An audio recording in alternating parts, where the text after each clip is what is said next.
الحمدللہ الحمدللہ وکفا وسلام علی عبادہ الذین اصطفیٰ اما بعد۔ دوستو، علامہ ابن تیمیہ اور علم کلام کے موضوع پہ آج ہم ایک مرتبہ پھر فضیلت الشیخ محمد عزیر شمس حفظہ اللہ کو زحمت کلام دے رہے ہیں۔ اس سے پہلے علم کلام سے متعلق ہماری 2 گفتگو ہوئی تھی اور ماشاءاللہ کافی ہمت افزائی ہوئی۔ بہت سارے احباب نے بڑے اچھے کمنٹ سے نوازا اور سمجھ میں آیا کہ اس موضوع پہ گفتگو کرنے کی ضرورت ہے۔ آج علامہ ابن تیمیہ رحمہ اللہ نے علم کلام کو کس طرح دیکھا ہے، اس سلسلے میں ان کے یہاں کیا کچھ پایا جاتا ہے اور آج کے زمانے میں ہم ان سے کتنا استفادہ کر سکتے ہیں، یہ بات بھی جاننے کی ہے کہ شیخ محمد عزیر شمس حفظہ اللہ بطور خاص معارف ابن تیمیہ کے ماہرین میں شمار ہوتے ہیں۔ آپ نے خاص طور سے ابن تیمیہ اور ابن قیم کے تراث پہ کام کیا ہے، تحقیق کی ہے اور ماشاءاللہ آپ کی تحقیق پورے عالم اسلام میں متعارف ہے، معروف ہے۔ آج جب ہم ابن تیمیہ سے متعلق شیخ سے گفتگو کرنے جا رہے ہیں تو یہ بات بھی ہمارے ذہن میں رہے کہ ابن تیمیہ کو جتنا قریب سے ان کے کتابوں کے حوالے سے باضابطہ ان کے سطور اور بین السطور سے شیخ جانتے ہیں ابن تیمیہ کو، ان کے افکار سے واقف ہیں، ایسے کم لوگ ہمیں ملیں گے۔ تو آج جب ہم یہ گفتگو کرنے جا رہے ہیں شیخ، اور اس سے پہلے یہ کوئی دعویٰ نہیں ہے، یہ ایک مطلب اعتراف ہے، اظہار ہے، اور ظاہر ہے کہ شیخ کا تواضع معروف ہے، شیخ بہت تواضع سے کام لیتے ہیں اور انسان کو ہونا بھی چاہیے، ہمیں بھی سیکھنے کا موقع ملتا ہے۔ تو شیخ، ہم جب ابن تیمیہ رحمہ اللہ کے بارے میں بات کرتے ہیں تو عام طور پہ یہ تصور کام کرتا ہے کہ انہوں نے علوم جو اسلامیہ ہے، جو کتاب و سنت کے نصوص ہیں، اس کی طرف امت کو لوٹانے کا کام کیا۔ یہ جو احیاء ہے ان کے یہاں، جو تجدید ہے، وہ اس سے منسلک ہے، اور عام طور پہ یہی ذہن ہے کہ جیسے ہی ابن تیمیہ کا نام آتا ہے تو لوگ ٹھیٹ اسلام کی طرف مطلب ذہن لے کر کے جاتے ہیں۔ لیکن ہم یہ دیکھتے ہیں کہ ابن تیمیہ ٹھیٹ اسلام کی طرف دعوت بھی دیتے ہیں، قرآن و سنت کو محور بناتے ہیں، لیکن ان کے یہاں مطلب ان مباحث پہ بھی گفتگو ہے، مضبوط گفتگو ہے، جن کا ڈائریکٹ تعلق علم کلام سے ہے یا عقل سے ہے۔ تو مطلب جب یہ بات آتی ہے تو آپ ابن تیمیہ کو کس طرح سے دیکھتے ہیں؟ دیکھیے، میں ابن تیمیہ کو ظاہر یہ دونوں پہلو ان کے یہاں، احیاء بھی ہے، رجوع الی السلف بھی ہے، کتاب و سنت کی تعلیمات کی طرف لوگوں کو بلانا ہر باب میں۔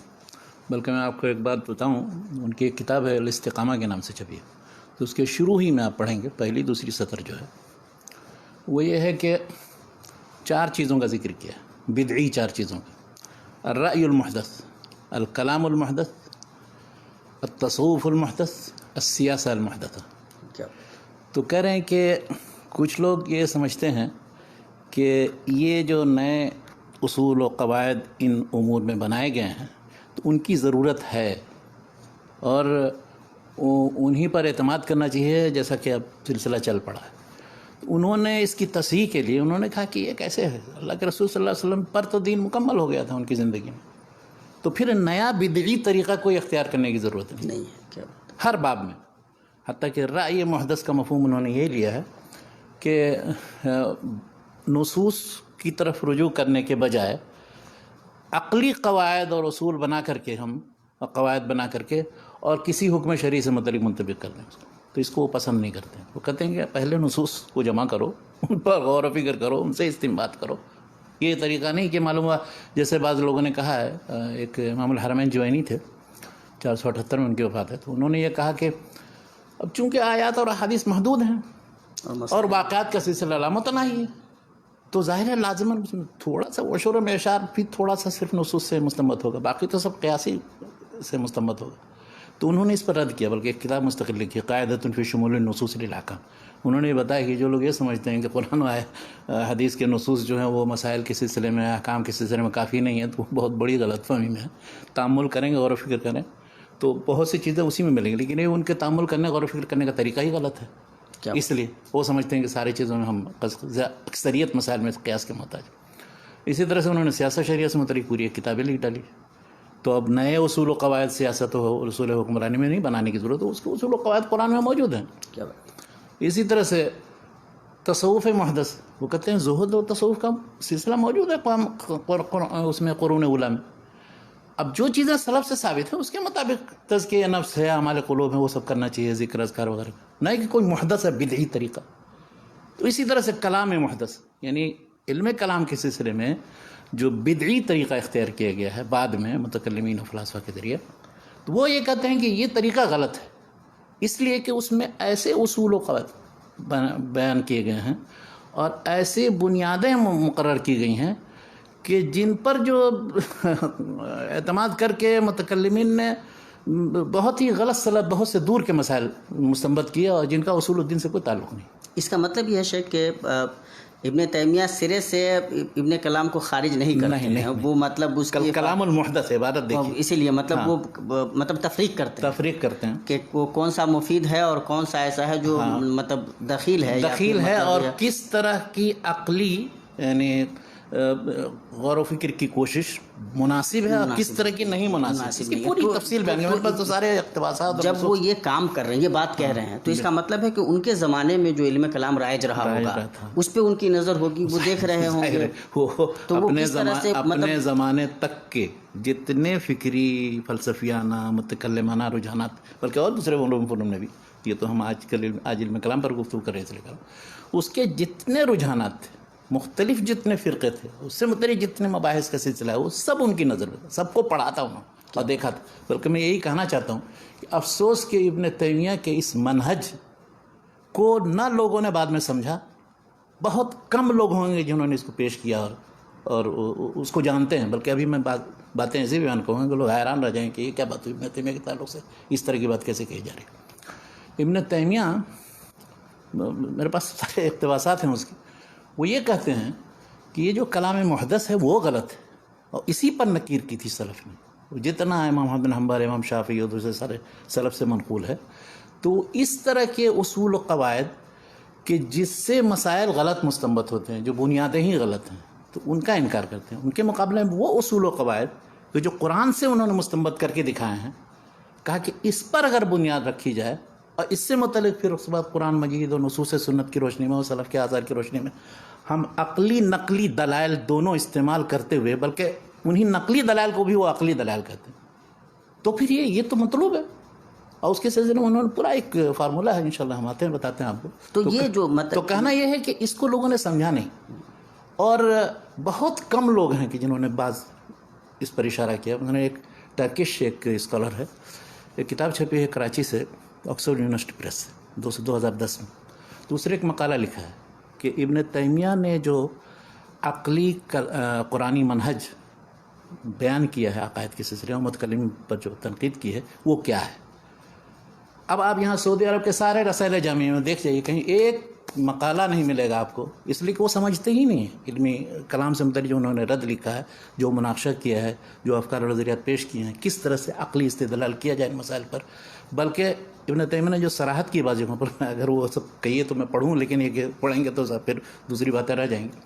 وہ یہ کہنا چاہتے ہیں کہ علم کلام کی مخالفت میں جو سلف نے جو چیزیں کہی ہیں، اس سے یہ استدلال کرتے ہوئے بعد کے لوگوں نے جتنے اہل الحدیث، اصحاب الحدیث، اصحاب الاثر تھے، وہ بالکل ہی عقلی منہج اور کلامی منہج، یعنی عقلی منہج ہی کے سرے سے خلاف ہو گیا. طرز استدلال ہی عقلی نہیں ہونا چاہیے، صرف نصوص پیش کر دو، آیات پیش کر دو، حدیثیں پیش کر دو، ختم. اور بعض جو سلف سے دوسری تیسری صدی ہجری کے لوگ ہیں، ان سے یہ چیزیں سمجھ میں بھی آتی، لیکن انہوں نے یہ کہا کہ یہ جو ہے یہ روش بھی بالکل درست نہیں ہے کہ اس طرح جو بعض لوگوں نے سمجھ لیا. چنانچہ بالکل ہی سرے سے نظر عقلی اور اس کے قائل ہی نہیں رہے. جیسے کہ وہ متکلمین کی جنہوں نے اپنے اصول قواعد بنا کر کے اس کو ہی عقلی غور و فکر کا پیمانہ بنا لیا، تو دونوں دو انتہائیں ہیں، دونوں غلط ہیں. اور افسوس کے متاخرین میں اہل السنہ اور اہل الحدیث میں جو انتساب کرنے والے ہیں سنت اور حدیث کی طرف، ان میں بہت سے لوگ کچھ اس کی طرف چلے گئے، کچھ اس کی طرف چلے گئے، اور صحیح منہج نہیں سمجھا. کیا بات ہے. اور انہوں نے یہ کیا کہ بجائے اس کے کہ یعنی ہم عقلی طور پر غور و فکر کو بنیاد بناتے اور ان ادلہ کو جو قرآن میں حدیث میں ہے اس کو صرف ادلہ نقلیہ نہیں سمجھتے متکلمین کی طرح، بلکہ ادلہ عقلیہ بھی سمجھتے کہ قرآن مجید میں غور و فکر و تدبر کی ہر جگہ دعوت ہے اور مثالیں میں موجود ہیں، بلکہ توحید کا اس بات، آخرت کا اس بات، نبوت کا اس بات، قرآن مجید کی حقانیت وغیرہ سب اسی طرح سے ثابت کی گئی، ایسی چیزوں سے کہ جو ہر ایک کے سمجھ میں آتی ہے، اور وہ جو قرآن مجید کی جو دلائل ہے۔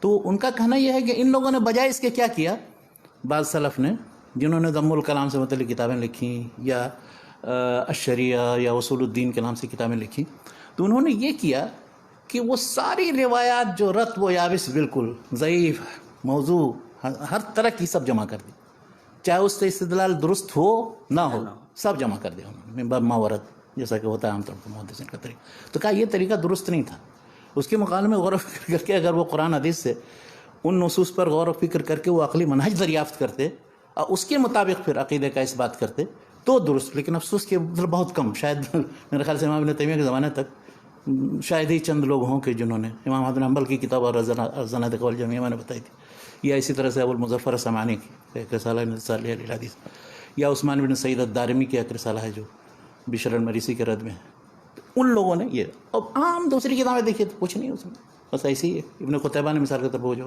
تاویل مختلف الحدیث میں یا اور دوسری کتابوں میں انہوں نے وہ منہج اختیار کیا۔ تو ان کا کہنا یہ ہے کہ یہ منہج جو ہے مخالف اہل سنت نہیں ہے، بلکہ اس کو کچھ لوگوں نے استعمال کیا بھی ہے، اور ہم اگر مزید غور و فکر کریں قرآن مجید میں تو اس سے اور مزید چیزیں کشید کر سکتے ہیں اور استنباط کر سکتے ہیں، اور ان متکلمین پر رد کر سکتے ہیں جنہوں نے غلط اصول عقائد بنا کر کے اور پورا ڈھانچہ جو ہے عقائد کا تبدیل کر دیا۔ کیا بات ہے۔ تو افسوس یہ ہے کہ مطلب یہ منہج سمجھا ہی نہیں جاتا، ابن تیمیہ کو سمجھتے ہی نہیں، بلکہ ایک ہمارے دوست ہیں عادل لال حمدان صاحب یہاں جنہوں نے عقائد کے رسائل جمع کیے، تو انہوں نے کتاب لکھی الاحتجاج بالاحادیث والاثار السلفیہ علی اثبات الصفات۔ اب اس میں ان کو یہ بڑی پریشانی لاحق ہوئی کہ ابن تیمیہ بھی تو کلامی اور عقلی منہج اختیار کرتے ہیں، تو اب کیا کیا جائے، تو اس کے جواب دینے کے لیے ایک فصل قائم کی ہے اس کے اندر پڑھیے، تو انہوں نے مطلب طرح طرح کا عذر کیا، کہا کہ کچھ بھی ہو بہرحال سلف نے نہیں پسند کیا ہے، اور یہ اقوال ہیں وہ اقوال ہیں، اور ابن تیمیہ اضطراری شکل میں ضرورت ان کو پڑی تو اس طرف گئے، ورنہ ان کو نہیں چاہیے تھا۔ بلکہ شیخ البانی نے تو ایک جگہ سلسلہ الحدیث الصحیحہ میں لکھ دیا کہ کاش کہ ہمارے شیخ جو ہے ان چیزوں میں نہیں پڑے ہوتا، اور یہ البانی نہیں، دوسرے پرانے علامہ ذہبی، عماد الدین واسطی، امام ابن تیمیہ کے زمانے میں یہ کہتے تھے کہ کاش کہ ہمارے شیخ جو ہے وہ فلسفہ اور کلام کے مباحث میں نہیں گھسے ہوتے، ان کی کتابوں میں نہیں اترے ہوتے، بلکہ اب آج اندازہ لگائے کہ ان کے جو ان مباحث سے متعلق جو ان کی تحقیقات ہیں، جو ان کے مطالعے ہیں، جو ان کے آراء ہیں، ان کی کتنی اہمیت ہے موجودہ دور میں، یعنی وہ ابھی تک زندہ ہیں، وہ چیزیں دوسرے متکلمین کے مباحث کی طرح سے مردہ نہیں ہو گئے۔ تو اس لیے کہنا یہ ہے کہ اب ہر شخص اپنے اپنے تخصص میں ہوتا ہے، ظاہر ہے دوسری چیزوں کو نہیں پسند کرتا ہے، لیکن یہ بھی نہیں سوچنا چاہیے کہ نہیں، اب اس وقت ابن تیمیہ کا مطالعہ کیا جاتا ہے یہاں سعودی جامعات کے اندر، اس ناحیے سے کسی کو کچھ پتہ نہیں، ذرہ برابر بھی کوئی توجہ نہیں ہوتی ہے کہ ابن تیمیہ کا جو عقلی منہج ہے استدلال کا، جو قرآن سے انہوں نے دریافت کیا، یہ ایک ترکی کو توفیق ہوئی، اس نے وہ مقالہ لکھا ہے اس میں، ابن تیمیہ اینڈ ہز ٹائمز کے نام سے، کراچی سے جو کتاب چھپی، اس کا نام ہے سید عذر ولی اس کا نام ہے، اس طرح اس مقالے میں، اس میں ان کا مقالہ دیکھیں، بہترین مقالہ ہے، بہت اچھا تجزیہ اصول و ضوابط اس کے نکالے امام ابن تیمیہ۔ تو بہرحال کہنا یہ ہے کہ اس موضوع پر توجہ دینے کی ضرورت ہے، اور اہل الحدیث کا منہج صرف یہ سمجھا جائے کہ وہ صرف نقل بس پیش کر دیتے تھے اور کچھ نہیں، تو اب وہ اگر منہج یہ آج کے دور میں اختیار کریں گے تو کہیں کامیاب نہیں ہوں گے دعوت میں۔ اور ضروری ہے کہ وہ اصول کا، میں نہیں کہتا ہوں کہ وہ کلام جو مردہ و بیکار قسم کے مباحث پر مشتمل ہے، غور و فکر کریں قرآن کی روشنی میں، عقل سلیم کی روشنی میں، اس کے بعد پھر آئیں اور ان شبہات و شکوک کا جواب دیں۔ تو اگر آپ نہیں کریں گے، اگر ابن تیمیہ نے یہی کیا تھا، جتنے ان کے زمانے کے تھے فرقے یا جو گروہ تھے اور کلامی مباحث جن کے میں، چاہے وہ عیسائیوں کے ہوں جو صحیح رحمت رہتے ہوں، شیعوں کے ہیں تو منہاج السنہ کے اندر انہوں نے رد کیا، متکلمین کے ہیں تو وہ ابن رازی کی کتاب ہی کو پورا ریفیوٹ کیا، بیان تلبیس الجہمی، جتنے متکلمین ہیں ان کی سارے اصول و قواعد پر پورا سمجھیے خط تنظیم در و تارز القول نقل منطق کے اوپر رد کیا۔ تو اسی طرح سے کسی فرقے کو انہوں نے نہیں چھوڑا، یعنی جنہوں نے بھی کوئی عقلی اشتغال کیا تھا۔ لیکن افسوس کہ یہ سب کتابیں یہاں لوگ خرید کے بہت ہی عقیدت کے ساتھ رکھتے ہیں، سمجھ نہیں پاتے ہیں پڑھ کے۔ کیا بات ہے۔ تو آپ تو خود ہی جو ان کے متبعین ہیں وہ نہیں سمجھ پاتے ہیں، تو دوسروں سے کیا آپ توقع رکھتے ہیں کہ وہ پڑھیں گے اور سمجھیں گے، اور وہ تو ان مباحث پر توجہ دینے کی ضرورت ہے موجودہ دور میں۔ ابن تیمیہ نے خاص طور پر جو عقلی استدلال کا جو منہج ہے، اور میں انشاءاللہ آؤں گا کہ موجودہ دور میں کن لوگوں نے اس منہج کا احیا کرنے کی کوشش کی ہے یا اس کا تتبع کرنے کی کوشش کی، اور سوالات کا آپ کیجئے دوسرے۔ تو شیخ میں یہ جاننا چاہ رہا ہوں کہ ابن تیمیہ جب اس نتیجے پہ پہنچتے ہیں کہ ایک علم کلام وہ ہے جس کی اساس قرآن و سنت میں موجود ہے۔ علم کلام یعنی اس کو یہ کہیے کہ کلام ہے، وہ نوع من الکلام ہے، بالکل نوع من الاستدلال ہے، استدلال العقلی ہے، منہج العقلی الاستدلالی پھر قرآن کریم ہے جو قرآن کریم سے ماخوذ ہے۔ اس لیے بعض لوگوں کو بہت الرجی ہے، یعنی کلام کا لفظ نہیں استعمال ہونا، جیسے تصوف سے، حالانکہ تصوف کی ایک جلد ہے باقاعدہ، کیا بات اس میں مجموع الفتاوی میں ایک جلد ہے تصوف۔ لفظ سے نہیں بھاگنے کی ضرورت ہے، اصل اس کا معنی مفہوم لینا چاہیے، بالکل۔ اور دوسرا وہ کہ جو محدث تھا، یعنی ایک ایسا طریقہ جو اپنایا گیا یا جس کو ایک اصطلاح کے طور پہ علم کلام کی حیثیت سے جانا گیا اور جس کو ابن تیمیہ ریفیوٹ کرتے ہیں، تو ان کے زمانے میں کیا رائج تھا؟ ان کے زمانے میں نے بتایا کہ علم کلام کا ایسا رواج ہو گیا تھا کہ وہی بس اہل سنت کا منہج بن گیا تھا۔ اشاعرہ و ماتریدیہ کہاں، بلکہ یہی نہیں، اشاعرہ ماتریدیہ کی بھی تفریق اہل سنت کی نہیں رہ گئی۔ وہ تو شیعہ، ایک نصیر الدین طوسی نے ایک متن تیار کر دیا تجرید الاعتقاد، اس کے سب پھر سارے سنیوں نے بھی شرح کی، اور وہ تو یہی پڑھنا پڑھانا ہی ماحول۔ نصیر الدین طوسی امام ابن تیمیہ کے زمانے میں، یعنی اس کی وفات 672 میں ہوئی ہے، امام ابن تیمیہ 661 میں ولادت ہے، تو یہ پڑھنا پڑھانا، اور اسی طرح سے رازی کی کتابیں موجود تھیں، عامدی کی کتابیں موجود تھیں، انہی کتابوں کو پڑھنا پڑھانا، اور سمجھتے تھے کہ بس یہ ایک دم ایسے اصول قطعیہ ہیں کہ انہی کی بنیاد پر سارا مطلب عقائد بھی ثابت کیا جا سکتا ہے، مخالفین پر رد بھی کیا جا سکتا ہے، اسلام کا دفاع بھی کیا جا سکتا ہے۔ تو جب ابن تیمیہ نے محسوس کیا کہ یہ تو کس ڈگر پر یہ لوگ جا رہے ہیں، کہاں قرآن کا منہج چھوڑ کر کے اور سلف کے عقائد چھوڑ کر کے کن چیزوں کے اس بات اور ان چیزوں کے پیچھے پڑ گئے، تب انہوں نے پھر اس کے بعد یہ محسوس کیا کہ نہیں، ان سب کی خبر لینے کی ضرورت ہے۔ چنانچہ منطق کا رد مستقل ایک کتاب لکھی، جس کو بنیاد بنا دیا تھا وہ غزالی نے، داخل کر دیا منطق کو عقیدے کے اندر بھی۔ اچھا، اسی طرح سے فلسفے کے رد میں چیزیں لکھی انہوں نے، علم کلام کے رد میں انشاءاللہ آتے ہیں کہ کیا کیا کیا انہوں نے۔ تو کہنا یہ ہے کہ اس زمانے میں اتنا رائج تھا، اب دیکھیے اس کا اثر کیا ہوا۔ وہ اس زمانے سے لے کر اسی زمانے میں نہیں، تقریباً 12ویں صدی ہجری تک انہی علوم کا رواج تھا، پڑھایا جاتا تھا ہندوستان میں، دیوبند اور سارے مدارس فرنگی محل وغیرہ کے، اور عرب ممالک میں ازہر اور اس کے جتنے علوم۔ یہ آ کر کے اب 14ویں صدی ہجری میں یہ ہوا ہے کہ دھیرے دھیرے اب یہ سمجھ میں آیا ہے کہ یہ تو اس کے بہت سے اور عوامل ہیں، ان میں سے ایک یہ کہ اب دیکھا کہ یہ جدید علوم فنون کے مقابلے میں اس منطق کو، جس کو ہم اس کی لاش ڈھو رہے ہیں، اس کا کوئی فائدہ نہیں۔ اس لیے اب ہم موجودہ دور میں جدید علم کلام کی ضرورت ہے، نئے انداز میں عقلی غور و فکر، اصول و قواعد بنانے کی۔ تو میں نے بتایا تھا کہ عرب ممالک میں کچھ، اور ہندوستان میں جن لوگوں نے کوشش کی ابتدائی طور پر، لیکن افسوس یہ ہے کہ مطلب سلفی حضرات یا اہل حدیث جو ان میں ہیں، ان کو ذرہ برابر ابھی بھی کوئی دلچسپی نہیں ہے۔ وہ یہ سمجھتے ہیں کہ مدینہ یونیورسٹی سے فارغ ہو جائیں گے اور چاہے دنیا کے کسی ملک میں چلے جائیں گے، اسلام کی صحیح دعوت و تبلیغ کر سکتے ہیں، جتنے شکوک شبہات ہیں ان کا جواب ہم دے سکتے ہیں۔ لیکن قرآن سے جو جس طرح سے استدلال کر کے عقلی طور پر آپ ان کو قانع کریں گے، وہ سمجھیے نا پہلے، اور اس کو پڑھنے کی صلاحیت الحمدللہ افسوس کے نہیں پیدا ہوتی ہے لوگوں کے اندر، کیا کہا جائے۔ اور یہ چیز جب کہی جاتی ہے تو نہیں، ابن تیمیہ تو 3 کتابیں بس پڑھائی جاتی، الحمویہ، تدمریہ، عقیدہ واسطیہ، بس خلاص ابن تیمیہ ختم ہو گیا، اور کچھ نہیں، کافی ایکسپرٹ ہو گیا ابن تیمیہ۔ بہرحال مسائل بہت سے ہیں، چھوڑیے۔ تو ابن تیمیہ ریفیوٹ بھی کرتے ہیں، بالکل، اور کہیں کہیں ابن تیمیہ ان کے استدلالات کو، جو متکلمین کے استدلالات ہیں، کیا ان کو وہ انڈورس بھی کرتے ہیں، قبول بھی کرتے ہیں؟ کہیں کہیں۔ دیکھیے، اچھا، اس سلسلے میں یہ بہت اچھا سوال آپ نے کر دیا۔ اب آپ دیکھیے ابن تیمیہ کس طرح سے واقف تھے، اور کس نے کس پر رد کیا، تو اس رد سے بھی استفادہ کیا، اور اس سے رد سے استفادہ کرنے کی دعوت بھی دی۔ کیا بات۔ اب وہ مثال کے طور پر جب فلاسفہ کا زور ہوا تھا، تو معتزلہ جب تھے 2 صدی ہجری کے اندر، تو انہوں نے فلاسفہ پر بہت رد کیا ہے، بہت سی چیزوں میں رد کیا ہے، تو اس سے ان کو واقفیت تھی۔ اچھا، اسی طرح سے اشاعرہ جب آئے تو معتزلہ کے مسائل پر رد کیا، تو ان کے ردود سے بھی واقف ہے۔ اس کے بعد اشاعرہ پر رد کیا آ کر کے ابن رشد نے، آ کر کے وہ جو میں نے بتایا تھا کشف مناہج الادلہ کے اندر 6 صدی میں، تو اب انہوں نے جو اشاعرہ پر رد کیا تو اس سے بھی واقف ہیں۔ ان سب چیزوں سے واقف ہو کر کے، اور بلکہ وہ یہ کہتے ہیں کہ یہ عقلی منہج جنوں کا بھی رہا ہے رد کے سلسلے میں، تو اس میں جتنا حصہ قابل قبول ہے اس کو ہم استعمال کریں گے، بلکہ اس کے ذریعے ہم اس پر رد بھی کریں گے۔ بلکہ یہاں تک وہ کہتے ہیں کہ اگر انہوں نے وہ اصطلاحات استعمال کیے ہیں، وہ قواعد استعمال کیے ہیں، اور ان کے بغیر ان پر حجت نہیں تمام ہو سکتی. وہ سمجھتے ہیں کہ نہیں یہ ہمارا جو یہ عقلی طریقہ ہے بس یہی صحیح ہے، اس کے مطابق آؤ اور رد کرو تب ٹھیک ہے.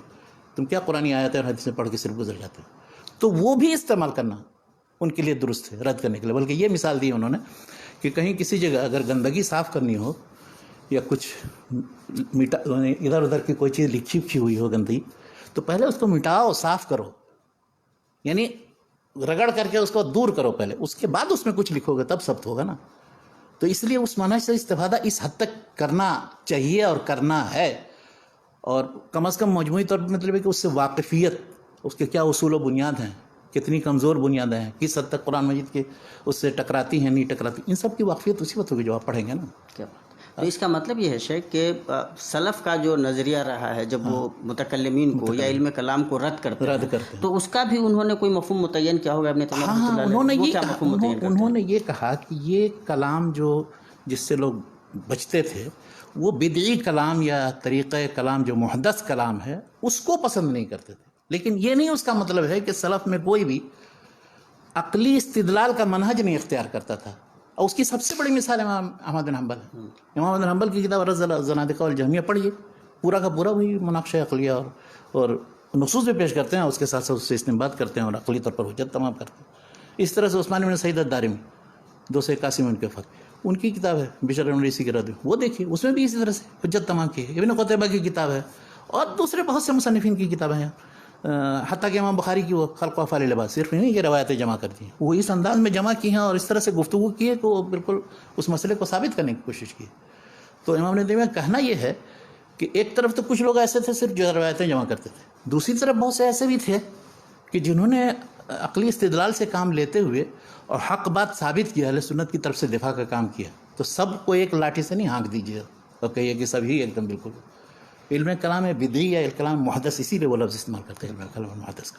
تو اس سے اور بہت سے نصوص میرے پاس ہیں، اگر انشاءاللہ اس پر ایک مقالہ لکھوں گا تو لوگوں کو سمجھ میں آئے. بہت اچھا انشاءاللہ. ورنہ یہاں ابھی پڑھوں گا تو مشکل ہے. ہاں تو جب ایک عام طور پہ اس سے جڑا ہوا مسئلہ بار بار پریشان کرتا ہے کہ عقل و نقل میں اگر مطلب موافقت نہیں ہو، تعارض کی شکل پیدا ہو جائے، تو ابن تیمیہ کس طرح سے اس کو دیکھتے ہیں؟ اگر وہ عقلی استدلال کو بھی قبول کرتے ہیں یا مانتے ہیں، پھر وہ مطلب وہ جو فرق ہے متکلمین کے درمیان کہ کیا محدث ہے اور کیا درست ہے، اس کو بھی وہ ذہن میں رکھتے ہیں. اور یہ جو نقل اور عقل وہ اس مطلب اس اصطلاح کو قبول بھی کرتے ہیں اگر، تو پھر وہ کیسے مطلب تطبیق کی کیا صورت نکالتے ہیں، کس طرح سے کتاب وہ پوری در و تعارض العقل والنقل جو ہے اسی پر مبنی. متکلمین کے ہاں یہ بنیادی اصول ہے، بلکہ یہ سب سے اہم بات ہے ان کے ہاں. بلکہ رازی کی جو کتاب ہے اساس التقدیس ہے، تاسیس التقدیس کے نام سے، اسی کے رد میں ان کا بنیادی اصول یہ ہے کہ عقل اور نقل کے درمیان اگر تعارض ہو تو اب 4 صورتوں میں سے کوئی صورت ہوگی. پہلی صورت یہ ہے کہ یعنی عقل اور نقل دونوں کے درمیان جمع کرنے کی کوشش کی جائے اور کوئی تطبیق کی صورت نہیں لکھے دیے تو دونوں کو نہیں تسلیم کیا جاتا. یہ بھی غلط ہے، تضاد، اس لیے کہ ارتفاع نقیض. اچھا دونوں کو تسلیم کر لیا جائے یہ بھی ممکن نہیں، اس لیے کہ آپس میں تناقض ہے. تیسری صورت یہ ہے کہ نقل کو مقدم کیا جائے، تو وہ یہ کہتے ہیں کہ نقل کو اگر مقدم کیا جائے گا تو اس کا مطلب یہ ہوگا کہ ہم ایک ظنی چیز کو ایک قطعی چیز پر مقدم کرتے ہیں، تو اس لیے کو وہ قطعی. ہاں تو اس لیے تیسری صورت بھی درست نہیں. چوتھی صورت وہ یہ کہتے ہیں کہ عقل کو مقدم کرنا ہوگا اور نقل سے متعلق جتنی روایتیں ہیں جو کچھ بھی ہیں ان سب کو کھینچ تان کر کے تعویل کر کے عقل کے مطابق بنانے کی کوشش کی. یہ ان کا بنیادی اصول ہے. اب ابن تیمیہ کس طرح سے اس کی گفتگو کرتے ہیں؟ وہ یہ کہتے ہیں کہ اگر عقل صحیح ہے اور نقل صحیح ہے تو ان دونوں کے درمیان کبھی تعارض ممکن ہی نہیں، کیا بات ہو ہی نہیں سکتا. کوئی ایسا نہیں، آپ یا تو لائیں تو یا تو روایت درست نہیں ہوگی اور عقل صحیح ہے تو، اور یا پھر اگر روایت صحیح ہے تو عقل ہی سلیم، عقل سے جو آپ سمجھ رہے ہیں تو وہ عقل سلیم نہیں ہے جو اس کو. اچھا دوسری چیز وہ یہ کہتے ہیں کہ اصل تعارض جو ہے 2 قطعی کے درمیان نہیں ہو سکتا ہے، چاہے وہ نقل ہو یا عقل ہو. ایک قطعی ہو اور دوسرا ظنی ہو تب تعارض ہو سکتا ہے. یا تو یہ دلیل کی اس طرح سے تقسیم کرتے ہیں، وہ یہ کہتے ہیں کہ دلیل ہے. اب دلیل جو ہے 2 شکل ہے، یا تو ایک بدعی طریقہ محدث اور دوسرا ہے کہ شرعی طریقہ. اب شرعی میں پھر 2 قسم ہیں، عقلی اور نقلی. تو شرع میں جو دونوں عقلی اور نقلی ہیں وہ دونوں متطابق ہوں گے، یہ نہیں ہے کہ مخالف ہوں گے ایک دوسرے کے. کیا بات. مخالفت صرف اسی صورت میں ہوگی جب ان دونوں میں سے کوئی ایک گڑبڑ. تو وہ یہ کہتے ہیں کہ اب یہ جو شرعی اور عقلی ہے ان میں قطعی کے درمیان تعارض نہیں ہو سکتا. ظنی کے درمیان تعارض ہوگا تو دلائل کی روشنی میں دیکھا جائے گا مختلف اور دوسرے مناسبات اور دوسرے قرائن کی روشنی میں کہ کون سی چیز راجح ہے اس میں اور کون سی چیز مرجوح. اچھا اگر قطعی و ظنی کے درمیان ہو تو بالکل واضح ہے کہ مطلب قطعی کا اعتبار ہوگا، ظنی کا اعتبار نہیں ہے، کہ اس سے یہ شبہ ہو رہا ہے لیکن یہ قطعی ہے، بالکل ثابت ہو کر رہی ہے چیز. تو شرعی مسئلے ہی میں کوئی ظنی ہے کوئی قطعی ہے، یہ کیسے پتہ چلے گا؟ اس کی تفصیل وہ کیسے کریں؟ قطعی کی صورت یہ ہے کہ جیسے بالکل ہی قرآنی آیت ہے تو وہ تو قطعی ہے. اس طرح سے ایسی معروف متواتر حدیث ہے جس میں کسی کا کوئی اختلاف نہیں ہے صحت میں، وہ بھی قطعی ہے. تو اب وہ قطعی ہوئی. ظنی کا مطلب یہ ہوا کہ ایسی بعض روایتیں ایسی ہیں یا کہ کچھ صحیح ہیں کچھ ضعیف ہیں کچھ حسن ہیں، بعض مجموعہ طرق سے سمجھ میں آتی ہیں کہ ہاں یہ حسن ہوتی ہیں، تو ایسی صورت اس کو ظنی کہا جائے گا. یعنی اس کے مقابلے میں اگر عقل قطعی ہو تو اس کے مقابلے میں ممکن ہے کوئی روایت ضعیف ہو یا جس کو تعدد طرق سے ہم حسن کرنے کی کوشش کر رہے ہیں تو وہ اس کو حسن مان رہے ہیں، جبکہ عقل سے یہ سمجھ میں آ رہا ہے کہ نہیں ایسا نہیں ہے. اچھا ایسے اس کی بہت مثالیں ہیں. ابن قیم کی ایک کتاب آپ پڑھیں گے اگر، المنار المنیف فی الصحیح والضعیف، تو کہتے ہیں کہ بہت سی چیزیں بالکل واضح طور پر عقلی طور پر سمجھ میں آ جاتی ہے کہ لیکن یہ کون سمجھے گا؟ یہ نہیں کہ ہر شخص سمجھے اس میں سے. مطلب جس کے پاس عقل سلیم ہو اور جس نے حدیث کا کافی مطالعہ کیا ہو تو بعض حدیثیں دیکھتے ہی سمجھ میں آ جائے گا نہیں یہ تو ہو ہی نہیں سکتی صحیح. عقل فیصلہ کر رہی ہے کہ ایسا نہیں ہو سکتا. مثلا کوئی بیگن کے فائدے وہ جو نصوص قرآن و سنت کے استقراء کے بعد جو عقل بنتی ہے، عقل سلیم بنتی ہے، وہی آسانی سے فیصلہ کر سکتی ہے. اچھا اسی طرح اس کے مقابلے میں یعنی جس طرح سے میں نے بتایا کہ قرآنی آیات ہیں یا حدیث مشہور معروف جو حدیثیں ہیں متواتر وغیرہ، یہ سب بالکل مفہوم پر اپنے دلالت کر رہے ہیں قطعی. اب اس کو آپ پھیر کر کے کہاں گھمائیں گے؟ آپ کتنی جگہ گھمائیں گے؟ اب استوا کا مفہوم مثال کے طور پر قرآن مجید میں کتنی جگہ استوا کا ذکر ہے، تو اب ہر جگہ تعویل کر کر کے استولا بنائیں گے. اور وہ یہ کیا ہے؟ اللہ نے جتنی صفات ثابت کی ہر جگہ صفات کو ثابت کیا، ایک جگہ نہیں ثابت کیا کہ اس کے بارے میں کہیں کہ ہاں یہاں پر کچھ پتہ نہیں کیا کہیں کوئی دوسرا مفہوم تو نہیں. اتنے تکرار کو اس کے ساتھ بیان کیا تو وہ بالکل قطعی چیز ہے، آپ کو ماننا ہی ماننا ہے. اس کے مقابلے آپ عقل سے ایک اصول بنا دیتے ہیں، وہ غلط اصول بنا رہے ہیں کہ اللہ تعالیٰ کے لیے جسم لازم آ جاتا ہے، اللہ تعالیٰ کے لیے ترکیب لازم آ جاتی ہے، یا اللہ تعالیٰ سے کے اندر کسی چیز کے حلول یا حدوث لازم آ جاتا ہے، اس لیے ہم انکار کرتے ہیں. تو اللہ تعالیٰ کے بارے میں آپ کو زیادہ علم ہے کہ آپ کن صفات سے ان سے متصف کریں کہ اللہ کو علم ہے. کیا بات ہے. تو اس لیے اس طرح کے اصول بنانا ہی یہ اصول نہیں، یہی غلط اصول ہیں، یہ غلط اصول اور ضنی اصول ہے. اس کے مقابلے میں اس قطعی کو مقدم کیا جائے گا. تو کہتے ہیں کہ قطعی اور ضنی کا اگر اختلاف ہوگا تو قطعی کو مقدم کیا جائے گا، لیکن ضنی کا اختلاف ہوگا تو اس میں قرائن دیکھے جائیں گے. اور قطعی کا اختلاف ہو ہی نہیں سکتا ہے کہ عقل قطعی ہو اور وہ بھی قطعی ہو اور دونوں کے درمیان آپس میں اختلاف. اس طرح سے وہ پورے سوال کو انہوں نے ختم کر دیا ہے اور انہوں نے کہا کہ ایسا مطلب ممکن ہی نہیں. کوئی مثال پیش کر کے دکھاؤ. کیا بات ہے. تو بے شک جیسے وہ متکلمین جب وہ مطلب استدلال کرتے ہیں انہوں نے اصول متعین کیے ہوئے ہیں اور وہ اصول کی روشنی میں چیزوں کو جانچنے کی کوشش کرتے ہیں. کیا ابن تیمیہ جو قرآنی منہجی اور عقلی استدلال کے قائل ہیں انہوں نے بھی کچھ اصول و ضوابط دیکھے ہیں یا اس کی روشنی میں بات کرنے کی کوشش کی؟ کئی چیزیں انہوں نے. سب سے پہلے تو ایک بہت دلچسپ قسم کا فتویٰ ہے اور ان کا رسالہ ہے، بلکہ پورا تعارض العقل والنقل میں اس میں شامل کر دیا، پہلی جلد ہی کے اندر ہے. اور مجموع الفتاوی میں جو ہے چھپا ہوا تو وہ ناقص ہے، اس میں ناقص چھپا ہے، تو پورا پڑھنا تو اس میں ایک سوال ہے. انہوں نے لکھا ہے کہ میں جب مصر میں تھا تو مجھ سے یہ سوال کیا گیا کہ هل يجوز الخوض في اصول الدین التي لم يذكرها النبي صلی اللہ علیہ وسلم. اور پھر اگر خوض جائز ہے، اس میں گفتگو کرنا جائز ہے، تو پھر وہ کون سی دلیل ہے اللہ کے رسول صلی اللہ علیہ وسلم نے کہاں کہا ہے کہ خوض کرنا چاہیے، اور اگر نہیں جائز ہے تو اس کی کیا وجہ ہے. یہ ایک سوال تھا. اچھا یہ عجیب غریب سوال تھا ابن تیمیہ. ابن تیمیہ کوئی بھی سوال کیا جاتا ہے چاہے جس پیرا میں بھی آپ کہیں گے اس کے کن اور حقیقت سے واقف ہو جاتے ہیں، اس کا مقصد کیا ہے. جب ان سے یہ سوال کیا گیا ابن تیمیہ نے کیا کہا؟ انہوں نے کہا کہ یہ تو مطلب یہ دونوں جز جو ہے سوال کا یہ خود آپس میں متناقض ہے. کہا کہ جن چیزوں میں اصول دین جن کو آپ کہہ رہے ہیں اور کہتے ہیں کہ اس میں غور و فکر کرنا درست ہے کہ نہیں، جس کو اللہ کے رسول نبی صلی اللہ علیہ وسلم نے نہیں بیان کیا، تو اللہ کے نبی نے جن چیزوں کو نہیں بیان کیا وہ اصول الدین ہو کیسے گئے؟ کیا بات ہے. ناممکن ہے کہ وہ اصول الدین ہو، سوال ہی نہیں پیدا ہوتا. تو اگر اصول الدین ہوتے اور وہ ہیں تو اللہ کے رسول صلی اللہ علیہ وسلم کیا موجود ہے، انہوں نے اسی کے بنانے. جب اصول الدین انہوں نے فروع بیان کر دیا، اصول نہیں بیان کریں گے، یہ ممکن ہی ایسا ممکن نہیں. اس لیے اس پر پھر یہ وارد کرنا سوال کہ اب اس میں فی اصول الدین درست ہے کہ نہیں. یہ آپ کے اپنے اس فہم کے مطابق کہ جن متکلمین نے اور فلاسفہ نے اصول الدین جن چیزوں کو سمجھا ہوا ہے، تو وہ اصول الدین تو واقعی نہیں ہے، نہ قرآن میں نہ حدیث میں. ضرورت اور ان کو اصول الدین سمجھنا بھی نہیں چاہیے. کیا بات ہے. اور وہ اس کے کتنے مضر اثرات و سب تفصیل، بہت دلچسپ رسالہ ہے وہ، بلکہ اس کو اردو میں شائع کرنا چاہیے، اور پتہ نہیں کسی نے ترجمہ کیا نہیں. شاید ابھی وہ مجموع الفتاوی جو ابھی اس میں سے انتخاب کر کے ایک مجموعہ چھپ رہا ہے انشاءاللہ. ممکن ہے کہ اس میں وہ شامل ہو. اور وہ ایک یہ ہے. اسی طرح سے ایک دوسرا رسالہ ہے معارج الوصول الی ان اصول الدین و فروعہ قد بیانہ الرسول. کیا بات ہے. تو اس خبر کا ایک ترجمہ بھی کیا تھا. دربھنگا کے ایک تھے عقل رحمانی صاحب کے رشتہ دار تھے، عبد الحلیم ناظم دربھنگا. جی جی. تو وہ محدث جو رسالہ نکلتا تھا جامعہ رحمانی سے، اس میں چھپا بھی ہے قسط وار. ابھی ہمارے دوست تنزیل صاحب وہ اس کو اکٹھا کر کے چھاپنا چاہتے ہیں، تو بہت اچھا ہے، اس کو چھاپتے ہیں. بہت زبردست دلچسپ رسالہ. اس میں انہوں نے یہ کہا کہ اصول اور فروع سب تو اللہ کے رسول نے بیان کر دیے ہیں. اگر نہیں بیان کیے ہوں اصول، تو یہ کون سا نبی ہوگا جو صرف آئے گا اور وہ بہت سی ادھر ادھر کی چیزیں بیان کر دے، اصول الدین نہیں بیان کرے گا. گریٹ. کیا یہ کیسے ہو سکتا ہے؟ تو یہ اصول الدین سے متعلق متکلمین اس کی حقیقت بیان کی. اس طرح نقل و عقل کے درمیان جو تعریف پیش کرتے ہیں اس کی حقیقت بیان کی. اچھا، وہ یہ کہتے ہیں قرآن مجید کا عقلی منہج ہے کیا؟ قرآن مجید میں جو استدلال ہے مختلف مسائل پر، عقیدہ کے مسائل پر اور دوسرے مسائل پر بھی، تو اس میں اب وہ جیسے متکلمین کا منطقیوں کا طریقہ ہوتا ہے، ایک مقدمہ ہے، دوسرا مقدمہ ہے، اس کا نتیجہ، ایسا نہیں ہے. اب وہ بطور امثال، مثال کے طور پر کسی چیز کا ذکر ہوتا ہے. تو اب مثال کے طور پر جس چیز کا ذکر ہوتا ہے، مثلا قیامت کے اس بات کے لیے وہ یہ کہیں گے کہ دیکھو اللہ تعالیٰ جو ہے پانی برساتا ہے اور زمین خشک رہتی ہے، پھر اس میں اس سے پانی پہنچنے کے بعد اس کے اندر رویدگی پیدا ہو جاتی ہے، اس کے بعد اس میں بیج ڈالا جاتا ہے، ماشاءاللہ اس میں سے پودا نکلتا ہے. ٹھیک ہے.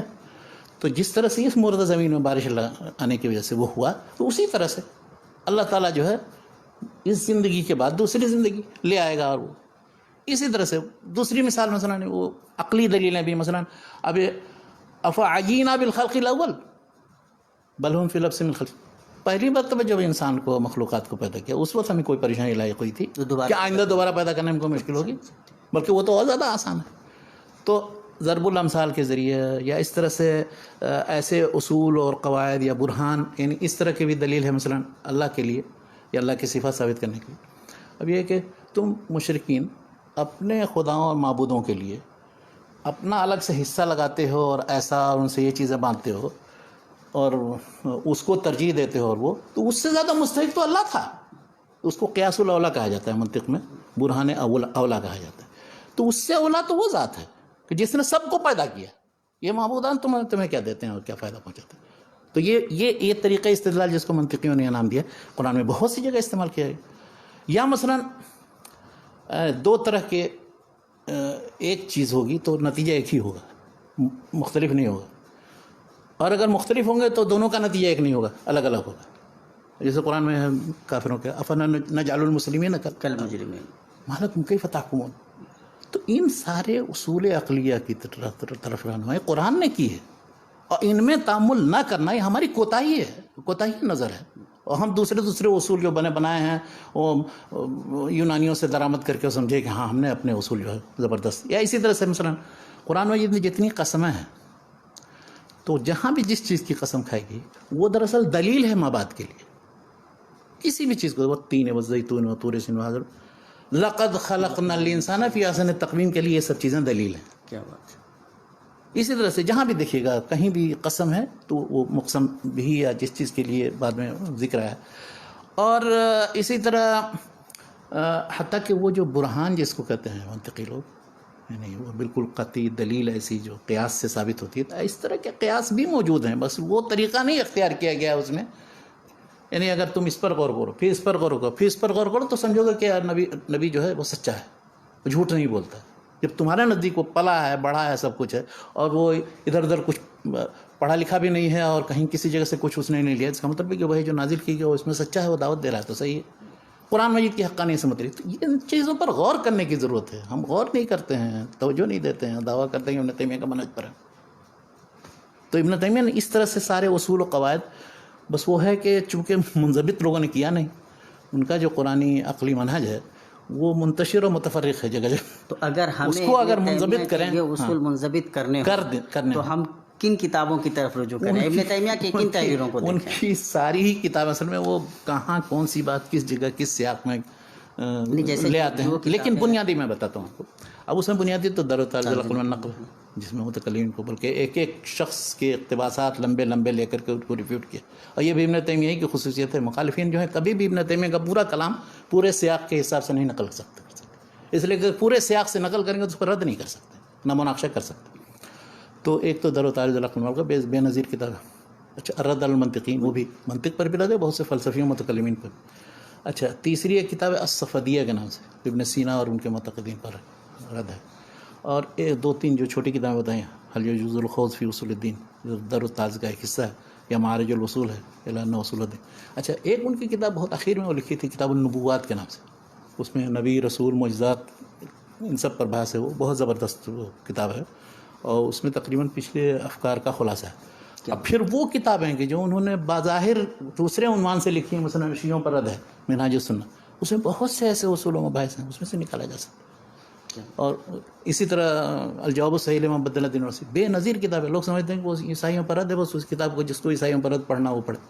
اس میں اللہ کے رسول صلی اللہ علیہ وسلم کی سیرت اور ان کے نبوت کے اثبات کے دلائل اور ان کے جو خصلات اور عادات و اطوار اور ان کی سنت کیوں اور اصولات کیوں ہیں وہ عالم کے لیے، ان سب پر جس انداز میں بے نظیر بحث ہے، میرے خیال سے شاید ہی کسی کتاب میں موجودہ دونوں میں نے نہیں دیکھی. تو یہ کتابیں ہیں، بڑی بڑی کتابیں ہیں، چھوٹے چھوٹے بہت سے رسائل ہیں ان کے، ان سب میں منتشر مباحث ہیں. تو ان کے وہی بیچارے وہ سید عذر ولی نے وہ اس اپنے مقالے کے اندر کچھ تھوڑے بہت بعض چیزیں ذکر کی ہیں، اور اس نے یہی دعوت دی ہے. کہا کہ ہوا یہ ہے کہ موجودہ دور میں آ کر کے عام طور پر لوگ تین طرح کے منہج اختیار کیے ہیں. ایک تو پرانے علم کلام سے چپکے ہوئے ہیں، جتنے مدارس میں آپ دیکھ رہے ہیں پڑھائے جا رہے ہیں ازہر وغیرہ، اور اس کی طرف سے دفاع کرنا، اور ایک بہت بڑا ٹرینڈ ہے یہ، بلکہ وہ سلفیوں کا سب سے مخالف ٹرینڈ وہی نہیں. اگر وہ آپ نہیں جانتے ہیں تو آپ کو عالم نہیں سمجھا جائے گا. تو ایک تو وہ اشاعرہ و ماتریدیہ کا. دوسرا منہج یہ ہے کہ بالکل مغرب کی طرف چلے گئے، یعنی اس فلسفیانہ اصول اور قواعد اور عقلی استدلال وغیرہ کے سلسلے میں یہ پورا ذخیرہ متکلمین کا بیکار ہے. عقلی منہج جو وہاں سے درآمد کیا، یعنی پہلے لوگوں نے یونان سے درآمد کیا تھا، اور اب بھی اب جا کر کے یورپ سے درآمد کر رہے ہیں. یہ جو مطلب تطبیقی مطلب جو سائنٹیفک مطلب یا اس طرح کے جو جیسے جو بھی معذرت خواہانہ طریقہ اختیار کرتے ہیں، جیسے محمد عبدو ہوئے وہاں، یا سید احمد خان ہوئے، یا وہ جتنے ابھی موجودہ دور کے ریشنلسٹ تجدد پسند ہیں جو اسلام کی طرف سے دفاع کا بھی دعویٰ کرتے ہیں، تو وہ دفاع وہ اس انداز میں کرنا چاہتے ہیں کہ مغرب کے اصول و ضوابط اور قواعد کے مطابق ہے کہ نہیں. یہ دوسرا ٹرینڈ ہوا. یہ دونوں ایک دوسرے کے بالکل اپوزٹ. ایک ٹرینڈ جو ہے سلفی. اب سلفیوں کا مسئلہ ہے کہ وہ سرے سے عقلی منہج ہی نہیں اختیار کرتے، بالکل ان کو کوئی دلچسپی نہیں. کتنا بھی ان کو کرنے کی کوشش کیا، وہ بلکہ پوری تعویل کرنے کی کوشش کی، نہیں ابن تیمیہ نے بھی کیا ہے تو ذرا ٹھیک نہیں کیا، یہ ایسا نہیں اگر کرتے تو زیادہ اچھا. تو ان کے یہاں کوئی ہے ہی نہیں، یعنی یہ ایک دم یہ خارج عن الخط ہیں. یعنی ان کو کہا جائے کہ عقلی منہج سے دلچسپی ہے، وہ سیرے سے عدم دلچسپی ہے، رغبت ہی نہیں. خود ابن تیمیہ کتابیں نہیں پڑھ سکتے، نہ سمجھ سکتے جو ان موضوعات سے ریلیٹڈ ہیں. اچھا کچھ ایسے ہیں جو درمیانی ہیں، بین ہیں، اسلام پسند ہیں، وہ چاہتے ہیں کہ اسلام کا دفاع کریں، عقلی اصول کی بنیاد پر حجت تمام کریں، غیر مسلموں کے اعتراضات کا جواب دیں. تو میں نے بتایا تھا جو ابن تیمیہ سے متاثر، یعنی ان میں سے کچھ لوگوں کو کہا جا سکتا ہے کہ انہوں نے ابن تیمیہ سے متاثر ہو کر کے وہ منہج اختیار کیا، اور الحمدللہ اس کا بہت عرب ممالک میں نے بتایا تھا آپ کو کہ سید رشید رضا مثال کے طور پر ان کا تو کافی اثر بھی زبر. اچھا اسی طرح ہندوستان میں آپ لے لیجیے تو مولانا فراہی نے حجج القرآن کے نام سے ایک کتاب لکھی. اس میں قرآن مجید کے جتنے ادلہ ان کو جمع کرنے کی کوشش کی. اس طرح سے عقائد کے باب میں بھی القاعد الی اصول العقائد کے نام سے، اس میں انہوں نے کوشش یہی کی قرآن مجید سے وہ دلائل اور اصول. اچھا آپ کو میں بتا دوں، آپ کو الرد علی المنطقین جب وہ عثمانی یونیورسٹی حیدرآباد میں تھے، اس وقت ان کو حیدرآباد میں ملی تھی آصفیہ لائبریری، اور اپنے ہاتھ سے نقل کیا ہوا تھا وہ نسخہ ابھی بھی دارالمصنفین کے اندر. ہاں کیا بات ہے. تو اس لیے وہ بہت زیادہ قائل تھے وہ بھی، اور اسی طرح سے شبلی بھی آپس میں میرے پھپھیرے بھائی تھے. تو شبلی بھی جب ان کو وہ ملی ہے الرد علی المنطقین تو ایک دم، تو اب وہ فراہی مثال کے طور پر وہاں ہوئے، اسی طرح سے شبلی ہوئے. مولانا ابوالکلام آزاد تو بالکل سمجھیے کہ ابن تیمیہ کی چیزیں پڑھ کر کے، اور وہی قرآنی اسلوب جو ہے اسی میں سارا الہلال البلاغ جو شروع کیا اسی اسلوب میں شروع کیا. اصل یہ ہے کہ ابن تیمیہ کے یا قرآن کے منہج استدلال کو قبول کیا جائے، اس کو اپلائی کرنے کی کوشش کی جائے. کیا بات ہے، یہ ہے ابن تیمیہ کی طرف انتساب کا معنی. کیا بات ہے. یہ نہیں کہ ابن تیمیہ سے قال ابن تیمیہ قال شیخ الاسلام بس نقل کرتے رہے اور ترجمہ کرتے رہے. تو یہ ہے ابن تیمیہ کیا اصل منہج جس کو اچھا. اپنانے اور کی کچھ لوگوں کا میں ذکر کرتا ہوں وہ جو موجودہ دور میں ہیں.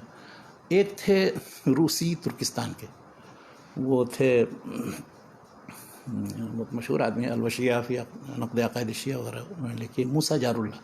1949 میں ان کی وفات ہوئی. تو موسیٰ جار اللہ بھی عجیب غریب آدمی تھے.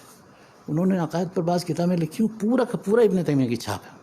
کیا انہوں نے یہ دکھایا کہ یہ سب سارے متکلمین کے جو مناہج ہیں سب غلط ہیں، اور مغربی مناہج جدید جس کے پیچھے ہم دوڑ رہے ہیں وہ بھی غلط ہے. کیا بات، دونوں ہی غلط ہے. یہ طریقہ اختیار کرو جو ابن تیمیہ کا ابن تیمیہ ان لوگوں نے جو قرآن کی طرف دعوت دیا اس کی طرف، اس سے جو استنباط کر کے جو منہج نکالا ہے وہ ہوئے. یا اسی طرح یعنی اور دوسرے کچھ لوگوں کو عرب ممالک میں لیا. مشکل یہ ہے کہ میں نام لوں گا تو لوگ ناراض ہو جائیں گے ان لوگوں کو کیسے منتسب کر دیا ابن تیمیہ سے. اپنا ہم لوگ منتسب ہیں لیکن آپ تو میدان سے چھوڑ کے بھاگ گئے ہیں میدان میں آنے کے. تو شیخ یہ اس موضوع پہ عقلیات ابن تیمیہ کے نام سے محمد حنیف ندوی رحمۃ اللہ علیہ کی باضابطہ کتاب انہوں نے اس پورے موضوع کا ظاہر ہے کہ دراصل کیا. وہ کس حد تک مطلب کیا کہتے ہیں کامیاب دراصل؟ دیکھیے اولاً تو مطلب وہ کتاب چھپی تھی 1966 میں تقریباً.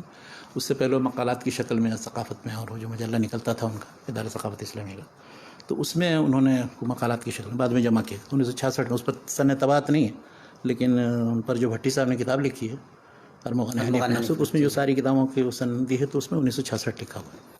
تو 1966 میں یہ کتاب چھپی تھی. اچھا اس وقت ابن تیمیہ کی بہت سی چیزیں نہیں چھپی تھیں کہ بعض چیزیں بس جو ان کو مل گئی تھیں. رد المنطقین چھپی تھی اور در و تارج العقل المنقل کا ایک ٹکڑا اس پہ چھپا تھا منہاج السنہ کے حاشیے پر، تھوڑا سا حصہ 1 ثلث تقریباً. تو بس اسی کی بنیاد پر انہوں نے پورا سب کچھ لکھ ڈالا ہے جو کچھ لکھا. اچھا لکھا کس انداز؟ اس میں یہ کہ بنیادی مباحث ہیں. انہوں نے منطق، فلسفہ، علم کلام، اس کے سلسلے میں ابن تیمیہ کی رائے کیا ہے. تو منطق کو ریفیوٹ جو کیا ہے اس میں جو ان کے سارے مباحث. اچھا منطق ان کا بہت دلچسپ موضوع تھا، چنانچہ منطق کی بحث بہت لمبی ہے. ہم اس وقت منطق پر بحث نہیں کر رہے ہیں انشاءاللہ بعد میں. اچھا عقائد کے سلسلے میں متکلمین کے منہج پر بھی انہوں نے یہ کہا کہ ابن تیمیہ نے جو رد کیا ہے تو متکلمین نے جس طرح سے اس بات عقیدے کا کرنے کی کوشش کی ہے اس کے خلاف انہوں نے کیا کیا لکھا ہے وہ دکھایا انہوں نے. پھر مثال کے طور پر 3 4 5 مباحث لیے ہیں صفات باری سے متعلق، اور خلق قرآن کے تعلق سے، عقیدہ قدر اور جبر یا اختیار جو ہے اس سے متعلق، اور اسی طرح نبوت وغیرہ کے اس بات سے متعلق. تو اس پر بڑی اچھی فصلیں لکھی ہیں اور یہ کتاب واقعی پڑھنے چاہیے. لیکن یہ ہے کہ اب اس کو سمجھنے کے لیے بھی منطق اور فلسفے کی ضرورت ہے. کتاب خالی رکھ لیجئے بہت عقیدت سے کہ ہاں یہ ابن تیمیہ پر کتاب لکھی ہے اور مولانا حنیف ندوی. تو مولانا حنیف ندوی کا ایک تو اسلوب بھی بہت عالی ہے اور مباحث بھی ایسے عقلی اور فلسفیانہ. وہ اکیلے وحدہ لا شریک تھے شاید جامع اس میں. وہ جو سلفی بھی تھے، ندوی تھے، یعنی اسلوب میں ندوی تھے، اور عقلیت پسند فلسفی بھی تھے. اب کوئی فلسفی تھا مثال کے طور پر تو صوفی ہو گیا مثال کے طور پر عبد الباری ندوی شبلی کے شاگرد. تو فلسفی ہیں، ندوی ہیں، لیکن وہ صوفی ہیں، سلفی نہیں. اور سلفیین تو ماشاءاللہ مطلب فلسفہ اور منطق سے کتنی دلچسپی رکھتے ہیں آپ کو پتہ ہے. آپ لوگ بھی جامعہ ابن تیمیہ میں فلسفہ منطق پڑھائیں گے نہیں؟ نہیں ہم لوگ بالکل محفوظ ہیں ماشاءاللہ. تو وہ کیسے ابن تیمیہ کے طریقے پر ہوئے پتہ. یہی تو میں کہنا چاہتا ہوں. ابن تیمیہ نے تو چومکھی لڑائی لڑی تھی، ہر فرقے سے ٹکرائے تھے اور ہر ایک پر کو درے رسید کیے تھے. آپ لوگ کہاں ہیں بیٹھے ہوئے بس اپنے گھر میں پتہ نہیں کہاں درے چلاتے رہتے ہیں، اپنے ہی آپ لوگوں پر درے چلاتے رہتے ہیں. یہ اس کو کافر کہہ رہا ہے، وہ اس کو دائرہ اسلام سے خارج کر رہا ہے. یہی حال ہو رہا ہے. اور کہ سوالات سب ختم ہیں؟ نہیں سوالات ختم نہیں. میں تو دیکھ رہا ہوں کہ جو مطلب یہ جو جوش و خروش، نہیں جوش خروش کی بات نہیں ہے. میں یہ کہنا چاہتا ہوں جو لوگ انتساب کرتے ہیں ابن تیمیہ کی، جی بالکل ابن تیمیہ کی کتابیں پڑھنا چاہتے ہیں، بہت اہتمام کے ساتھ اچھے سے اچھے ایڈیشن ڈھونڈتے ہیں، اور ایک ایک کتاب کے 2 ایڈیشن کم سے کم ان کے پاس ہیں. 2 ایڈیشن اس معنی میں کہ مجموع الفتاوی میں بہت سی کتابیں ہیں موجود. الگ سے بھی دیکھیں گے رفع الملام عن علم الاتنا وہ بھی خرید لیں گے. سیاست شریعت دیکھیں گے وہ بھی خرید لیں گے. اور جو بھی کتاب دیکھیں گے حالانکہ اس میں سب موجود ہے، وہ الگ سے لینے کی ضرورت ہے، کیونکہ اس کی معرفت کی کمی کی وجہ سے نہیں پتہ. اچھا بہت سے لوگ آ کر کے رکھ بھی لیتے ہیں لیکن وہ پڑھ نہیں پا رہے ہیں، سمجھ نہیں پا رہے ہیں. منطق کا حصہ ہے، فلسفہ، علم کلام کا. وہ چاہتے ہیں وہی علامہ ذہبی اور عماد الدین واسطی یا علامہ البانی کی طرح. کاش کہ ہمارے شیخ ان فنون میں نہیں گھسے ہوتے تو ہم کہاں ان کے طریقے پر ہیں. کیا بات ہے. شیخ تو ابن تیمیہ رحمۃ اللہ علیہ نے عقائد کے باب میں خاص طور سے جب مطلب متکلمین کا اپنا ایک طریقہ ہے، مطلب اسماء و صفات سے متعلق ان چیزوں کو کس طرح سے وہ ثابت کرتے ہیں، یا کس طرح کن چیزوں کو ثابت کرنے کو مطلب وہ غیر ضروری سمجھتے ہیں، یا سمجھتے ہیں کہ الٹا اللہ تبارک و تعالیٰ کی ذات کہیں نہ کہیں نشانے پہ آ جائے گی، ان تمام مباحث کو ابن تیمیہ کس طرح سے دیکھتے ہیں اور کیسے ریفٹ کرتے ہیں؟ دیکھیے بس ایک دو مبحث یہاں ہے جو توحید العبادہ سے متعلق اور توحید الاسماء و صفات سے متعلق، ان دونوں مبحث کو یہ لوگ یہاں پڑھتے ہیں اور ماشاءاللہ مطلب اس کو اچھی طرح سمجھتے ہیں اور اس سے متعلق کتابیں بھی لکھتے ہیں۔ باقی جتنا کچھ عقائد کے دوسرے مباحث کے تعلق سے، تقدیر سے متعلق ہے یا اسی طرح سے متکلمین پر رد کے تعلق سے، فلسفے پر رد کے تعلق سے، منطقیوں پر رد کے تعلق سے وہ کچھ نہیں۔ عقائد کی جو بنیادی محتم بشان مباحث، صفات باری کا مسئلہ بلا شبہ بہت ہی اہم مسئلہ ہے۔ تو توحید الاسماء و صفات سے متعلق امام ابن تیمیہ نے یہ کیا ہے متکلمین پر رد کرتے ہوئے کہ متکلمین نے خاص طور پر جو منتسب الی السنہ اشاعرہ و ماتریدیہ، انہوں نے ایسے اصول و قواعد بنا لیے۔ انہوں نے کہا کہ اللہ وہ بھی یعنی اللہ کے بارے میں جو گفتگو کریں گے تو عقلی بنیادوں پر کریں گے، اس لیے کہ ان کے سلف جو ہے معتزلہ اور فلسفیوں نے سمجھا دیا ہے کہ بغیر عقل کے تو اللہ تعالیٰ کو ثابت ہم نہیں کر سکتے اور اللہ کی صفات بھی نہیں ثابت کر سکتے۔ تو معتزلہ نے چونکہ ساری صفات کا انکار کر دیا تھا، تو اشاعرہ نے یہ کیا، سلف کے یہاں سب صفتیں ثابت ہیں، اشاعرہ نے یہ کہا کہ نہیں، ایسی چند صفتیں ثابت کرنی ہوں گی کہ جن کے بغیر اللہ کی ذات کا وجود ہے، چنانچہ 7 صفات ذاتی ہے ثابت کی، ٹھیک ہے، اور باقی سب کی تعویل کر کے یا توجیہ کر کے کسی طرح سے انہیں کی طرف گھمانے کی کوشش۔ ماتریدیہ نے یہ کیا کہ 7 صفتوں کے ساتھ ساتھ ایک صفت تکوین کا بھی اضافہ کیا، تو ان کے یہاں 8 صفت، لیکن ہے سارا تقریباً اسی طرح کا، اور میں اختلاف چند چیزوں میں تفصیل میں بس۔ ابن تیمیہ جب آئے تو انہوں نے یہ کیا کہ یہ جو صفات ہیں جتنی بھی، اس کے سلسلے میں 2 اصول بنائے۔ انہوں نے یہ کہا کہ اللہ تعالیٰ کی ذات و صفات سے متعلق بات سے متعلق یہ تدمریہ جو لکھی ہے وہ زبردست کتاب ہے، اس لیے ہر جگہ پڑھائی جاتی ہے، اگرچہ وہ آدھی سمجھ میں آتی ہے آدھی نہیں سمجھ میں آتی ہے لوگوں کو، اس لیے کہ بہت سے منطقی فلسفی اصطلاحات استعمال کی۔ انہوں نے یہ کہا کہ الکلام فی الذات کالکلام فی الصفات، الکلام فی الصفات کالکلام فی الذات، ٹھیک ہے، یعنی صفات سے متعلق گفتگو جس طرح سے ہم جس حد تک جس مقدار میں کرتے ہیں کر سکتے ہیں اتنا ہی کر سکتے ہیں جتنا الکلام فی الذات۔ تو اب اس کا مطلب یہ ہوا کہ جس طرح سے ہم ذات کے سلسلے میں، اللہ کی ذات کے سلسلے میں ہم عقلی گھوڑا دوڑا کر کے کچھ نہ کچھ تصور نہیں کر سکتے ہیں، تو اسی طرح سے صفات کے بارے میں ہم عقلی گھوڑا دوڑا کر کے نہیں کچھ کر سکتے۔ کیا بات ہے؟ اچھا، دوسری طرح اسی طرح سے دوسرا اصول انہوں نے بتایا کہ بعض صفات یا ایک چند صفات سے متعلق گفتگو جو ہے وہ اسی طرح ہوگی جیسے دوسری صفات سے متعلق گفتگو، یعنی اگر ایک صفت آپ ثابت کرتے ہیں اور قرآن میں موجود ہے یا حدیث میں موجود ہے تو دوسری صفت بھی آپ کو لازماً ثابت کرنی پڑے گی۔ متکلمین کے اصولوں کو کہ وہ نہیں صفات ذاتیہ تو ہم ثابت کریں گے، صفات افعال نہیں ثابت کریں گے یا اس کی تعویل کریں گے، تو وہ منہج نہیں، اور وہ اس پر بہت لمبا لکھا، بہت رد کیا۔ انہوں نے کہا کہ آپ کے یہاں عقلی طور پر کہاں سارے جتنے فرقے ہیں متفق، فلاسفہ کہتے ہیں کہ سرے سے اللہ تعالیٰ کی ذات مجرد ذات ہے، کسی طرح کی کوئی صفت کوئی چیز جو ہے اس سے وہ اگر تصور بھی کرو تو وہ ترکیب لازم آ جائے گی۔ وہ تو متکلمین نے اس کے بعد معتزلہ آئے، معتزلہ نے بھی کہا کہ انہیں صفات اب سمیع تو ہے، ہم سمیع کہیں گے ان کو، لیکن سمیع بلا سمع، بصیر بلا بصر، علیم بلا علم، ایسے ہی ہے۔ کشاف پڑھیا اس کی زمخشری۔ یہ اشاعرہ آئے تو اشاعرہ نے صفات ذاتیہ ثابت کیا، وہ انہوں نے کہا کہ آپ کہاں تک یہ کس طرح کے اصول بنائیں گے؟ کوئی تو کہتا ہے کہ صفت ہی سرے سے نہیں ثابت کرنا چاہیے، کوئی کہتا ہے کہ ثابت تو کرو، صفت نام ہی نام صرف ثابت کرو، معنی اس کا کچھ نہیں، کوئی کہتا ہے کہ نہیں اتنی صفتیں ثابت کرو۔ تو انہوں نے آ کے یہ کہا کہ نہیں، ساری صفتیں جتنی کتاب و سنت میں ثابت ہوں گی وہ سب ثابت کرنا ہے جو موجود ہے، بشرطے کہ قرآن حدیث میں اس کا ذکر ہو، اور ان کو کسی طرح سے تعویل کر کے توجیہ کر کے اس کا دوسرا معنی پہنانا درست نہیں، اس لیے کہ عربی زبان میں قرآن نازل ہوا اور سلف نے اس کا یہ مفہوم سمجھا، تو عربی زبان اور سنت کے خلاف کوئی تیسرا مطلب لے کر کے ان کی توجیہ و تعویل کرنا یہ طریقہ نہیں۔ اچھا، یہ طریقہ پہلے معتزلہ نے اختیار کیا تھا، تعویل کا منہج جو ہے یہ معتزلہ کے یہاں تھا، وہ کھینچ تان کر کے تعویل کر کے ہر آیت کو وہ بنانے کی کوشش کرتے تھے کہ اس کا یہ مفہوم، مگر یہی تعویل کا منہج بعد میں اشاعرہ نے متاخرین نے اختیار کر لیا، 5ویں صدی 6ٹھی صدی کے بعد سب لوگوں نے وہی تعویل کا منہج اختیار کیا۔ یعنی جن چیزوں پر پرانے اشاعرہ مثلا باقلانی اور دوسرے لوگوں نے رد کیا ہے اور ثابت کیے ہیں وہ صفات، ان سب میں تعویل کا منہج بعد میں پھر اختیار کیا، اور وہ اپنے پرانے اشاعرہ کے خلاف۔ خود اپنے بزرگ خود اپنے بزرگوں ہیں، ابو الحسن اشعری اور ابن فورک، ابن باقلانی نے خلاف نہیں، ابن فورک نے تو بہت زیادہ تعویل کا دروازہ کھول دیا، چوپٹ دروازہ کھول دیا.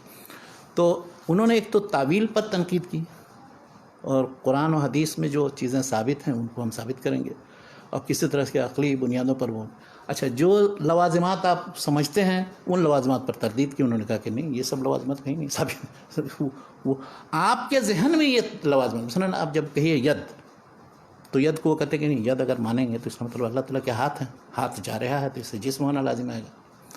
وہ کیا جواب دیتے ہیں امام ابن تیمیہ؟ وہ یہ کہتے ہیں کہ ید جو ہے اللہ نے کہا ہے، آپ نے ذہن میں کیسے یہ ثابت کر لیا کہ یہ جو ہے انسانی ہاتھ کی طرح، تو پھر آپ کو اس کی تعویل کرنے کی ضرورت پڑی. اس کا مطلب دماغ میں آپ کے تشبیہ ہے، ہمارے تو دماغ میں نہیں ہے تشبیہ، نہ سلف کیا نہ لوگوں نے، جن لوگوں نے سمجھا. کیا بات ہے. تو یہ فطور کہیں نہ کہیں یہ آپ کے ذہن میں پہلے سے فطور آپ بیٹھا کے ہوا ہے، آپ نے اس وجہ سے تعویل کی. آپ اس فطور کو دماغ سے نکالیے نا. یہ کیوں کہتے ہیں کہ نہیں یہ لازم یقیناً آئے گا؟ لازم نہیں آئے گا، آپ کے دماغ میں لازم آیا ہے. ہم تو مانتے ہی نہیں ہے کہ ید جو ہے ید کا یدنا یا ایدینا، تو پھر کیوں یہ لازم آئے گا؟ کیا بات. تو یہ انہوں نے ان کے تعویل کا جواب دیا، اور تعویل پر بہت لکھا ہے انہوں نے، بلکہ یہ کہا کہ تعویل جو ہے، تعویل ہی نے سب کو گمراہ کیا، پرانے زمانے سے لے کے معتزلہ سے لے کر کے بعد کے سارے لوگوں کو سب. اب وہ تعویل بہت طرح کی تعویل ہے. سب وہ صوفیوں کے ہاں بھی جو تعویل ہے اس پر بھی لمبی گفتگو کی ہے، لمبی بحث کی. صوفیوں کے بارے میں ہم گفتگو نہیں کرنا چاہتے بھی. تو ایک تو یہ صفات کے سلسلے میں یہ انہوں نے اس انداز میں ان کو بتایا کہ یہ صفات ثابت ہیں، اور صفات جو دوسرے صفات کے مشابہ نہیں ہیں. اور قرآن کی ہمیشہ وہ آیت کوٹ کرتے ہیں، لیس کمثلہ شیء وہو السمیع البصیر. اسی آیت میں لیس کمثلہ شیء ہے، اسی میں آخر میں وہ سمیع البصیر، یعنی سمیع بصیر ہے، لیکن اس طرح نہیں جیسے دوسرے انسان اور دوسرے لوگ سننے اور دیکھنے والے ہوتے ہیں. تو اس آیت سے اور دوسرے انہوں نے تو یہ تو صفات کا مسئلہ. اور اگر کوئی مسئلہ اگر کہیے تو اس سے شیخ، چونکہ ہم لوگ اب آپ کوئی خاص باتیں آپ کی جو ہم امام ابن تیمیہ رحمۃ اللہ علیہ کا یہ جو قرآنی استدلالی عقلی منہج ہے وہ اپنی جگہ پہ ہے. انہوں نے متکلمین پہ رد بھی کیا اور دکھلایا کہ اصل آئینہ کیا ہے اور قرآن و سنت سے کس طرح استدلال کیا جانا چاہیے. اور بہت سارے لوگوں نے اپنانے کی بھی کوشش کی. آپ رشید رضا مصری کو پیش کر رہے تھے. آج کے زمانے میں جب سائنس کا دورہ مانا جاتا ہے، آج جب نظری مسائل سے زیادہ اپلائیڈ سائنس کی بات ہوتی ہے، آج کے اس دور میں ابن تیمیہ کے یہ افکار کتنے ریلیونٹ ہیں؟ ہم ابن تیمیہ سے کتنا استفادہ کر سکتے ہیں؟ دیکھیے، ابن تیمیہ وہ دراصل قرآنی آیات اور احادیث کی تشریح کرتے ہیں. تو جس طرح سے قرآنی آیات اور احادیث ہمیشہ ہر دور کے لیے ہے، اس میں آپ تأمل کیجئے، غور و فکر کیجئے. ابن تیمیہ دراصل اس میں تأمل اور غور و فکر کی دعوت دیتے ہیں. نئے طریقے سے مزید استنباط کیجئے آپ، اور آئیے اور غور و فکر کیجئے. اس میں فقہا کو بھی یہ کہتے ہیں، متکلمین کو بھی یہ کہتے ہیں، اور دوسرے سارے لوگوں کو بھی جو بھی چاہے دعوت کے میدان میں. تو ان کا منہج یہ نہیں ہے کہ ان کے لفظ کو بالکل نقل کیجئے، وہ اس اسلوب استدلال یا قرآنی طریقے عقلی جو استدلال کا ہے اس کی طرف دعوت دیتے ہیں. اب یہ تو ہے نہیں کہ جتنا ابن تیمیہ نے کر دیا ہے بس وہ اتنی پر اکتفا کریں گے. چل پڑیے آپ اسی منہج پر، اور سرپٹ دوڑیے. تو آپ اس سے استنباط کر کے اس کے بعد پھر آپ موجود جتنے اشکالات ہیں قرآن مجید پر کسی طرح کا اعتراض وارد کیا، جواب دیجیے اس کا. وہ سب ابن تیمیہ کے منہج کے مطابق ہوگا، وہ اس سے خالی نہیں. اس لیے میں یہ کہنا چاہتا ہوں ابن تیمیہ کی جو میتھڈولوجی ہے اس کو اپنائی. کیا بات. ابن تیمیہ کے نصوص کی حرفیت کو نہیں دیکھی کہ کیا کہا ہے نہیں کہا، اور ہمیں مشکل درپیش ہو گئی ایک جگہ یہ کیوں کہہ دیا اور فلاں جگہ یہ کیوں کہہ دیا. ابن تیمیہ نے بھی اگر کہیں کسی جگہ کوئی غلط بات کہی تو جرأت کیجیے کہ اس کی مخالفت کیجیے. کیا بات. وہ حنیف ندوی صاحب نے یہی کیا ہے عقلیات ابن تیمیہ. کہیں کہیں انہوں نے کہا کہ حضرت امام جو ہے یہاں پہ یہ مسئلہ نہیں سمجھ سکے اور اس پر بھی نوٹ چڑھا دیا ہے. تو یہ ہے. لیکن جتنا زیادہ معتقد ابن تیمیہ کے تھے وہ اتنا کوئی فلسفے میں نہیں ہے. تو کہنا یہ ہے کہ ان کی میتھڈولوجی استعمال کیجیے، ان کا طریقہ تفہیم مسائل کا استعمال کیجیے.